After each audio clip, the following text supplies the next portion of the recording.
Hello, lovely people, and welcome to the Lovely Digest podcast. I'm your host and friend Emily, founder and creative director at Bet Creative, sharing weekly wellness wisdom with you every Wednesday. My goal is to help you design your dream life and make the transition from being in information overload to being your own personal success story. Make sure to subscribe to get notifications every time a new episode comes out so you don't miss the latest simple and actionable tips for improving your well-being.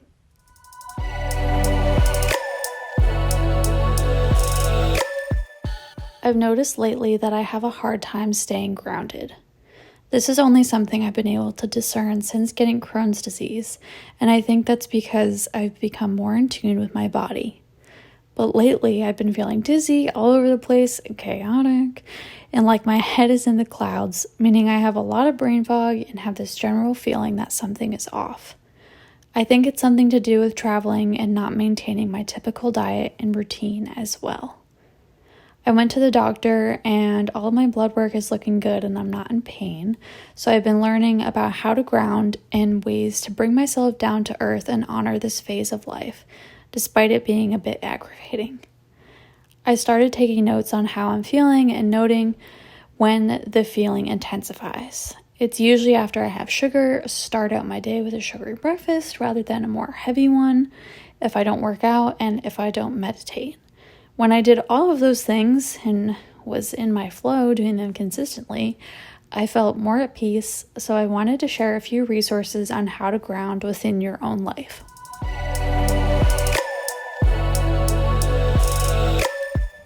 I'd like to take a pause in the episode to talk about my business, Bet Creative.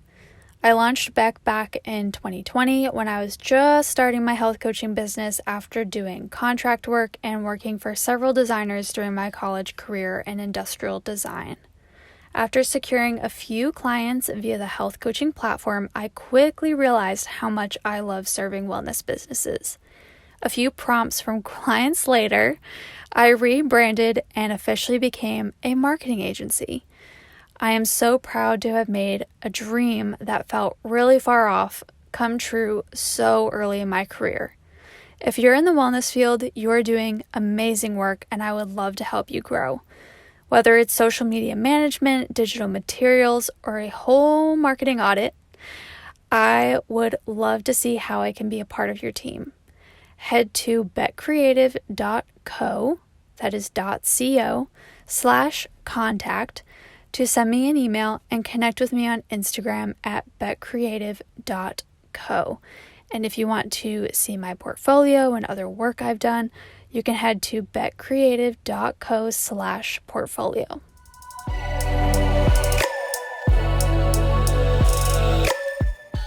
If it's a sunny day, go out and look, not at, lol, towards the sun. This will help wake up your body and gives me a much needed boost of energy. While I love coffee, I find even decaf gives me a buzz of anxiety and contributes to my head in the clouds feeling. Number 2, start your day with a grounding breakfast. Think eggs, mushrooms, or even your leftovers from dinner. I have such a sweet tooth and typically go for sweet oats, a protein shake, or make pancakes.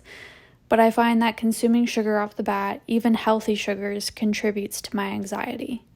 You better believe I'll be having sugary breakfasts on weekends and vacations when I'm less likely to be anxious, but during the week, I try to stick to grounding foods. Number 3, take a probiotic. Your gut is your second brain and contributes greatly to your emotions. A lot of anxiety stems from an unbalanced gut. If you're interested in reading any of the articles and journals on these topics, make sure to check out the show notes. Number 4, meditate. I know you knew this was coming, but meditation, even 5 minutes a day, solves so many problems. I personally love to be magnetic and have been using it for over 3 years. If you want, you can use my code in the show notes below to get 15% off. Shameless plug. Number 5, do a light workout. I find cardio and HIIT make my anxiety worse, so I opt for a low-impact workout like yoga, Pilates, swimming, or weightlifting. or a combination. Or dance around at home. Like I mentioned in the previous episode, dancing can help move the energy out of your body. Number 6, do a sauna cold plunge combination. If your gym has a sauna, use it. It has so many health benefits, it needs its own podcast. If you don't have access to a cold plunge, take a cold shower. Even 10 minutes works wonders for your body. In the sauna, not in a cold plunge. Number 7, check in with your doctor if none of these help your feelings. Even if you don't understand what's happening, it doesn't make it any less real or important, and you want to make sure that there's nothing underlying that you gotta get checked out. Your assignment this week is to pick a tip and incorporate it into your schedule and note how it impacts your peace and energy. I would love to know if you got any good ideas and if you incorporate any into your life. Send me a message on Instagram at Lovely Digest, and I'll see you next week.